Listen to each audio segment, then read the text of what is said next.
ጦርነቱ፣ ጥላቻው፣ የፍቅር መቀዝቀዙ፣ የእምነት መታጣቱ፣ የሰው ልጅ ምግባር ወርዶ መጎስቆሉ፣ ከምግባሩ በላይ እምነቱ መጥፋቱ።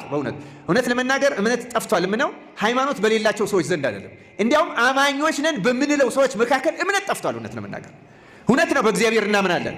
እውነት ነው፣ በክርስቶስ መምጣትና ማዳን እናምናለን። እውነት ነው፣ በእመቤታችን ምልጃ፣ በቅዱሳን ምልጃ እናምናለን። ግን በተግባር በምንጸልይበት ጊዜ፣ በምንለምንበት ጊዜ፣ በምንጾምበት ጊዜ እምነት ከልቡናችን ጠፍቷል ክርስቲያኖች።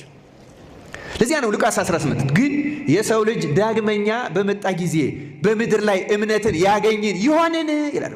አስፈሪ ነው ክርስቲያኖች። ምልክቶቹ በሙሉ ይታያሉ። የእምነት መጥፋት አሁን በአገልጋዮቹ ዘንድ ራሱ በአብዛኛው እምነት የለም። አንደኛ ለእንጀራ ነው የምናደርገው፣ ሁለተኛ በልማድ ነው የምናደርገው። እምነት ያለው ፍርሃት አለው፣ ጥንቃቄ አለው፣ ለነፍሱ ድነት ይጨነቃል። አሁን አንጨነቅም።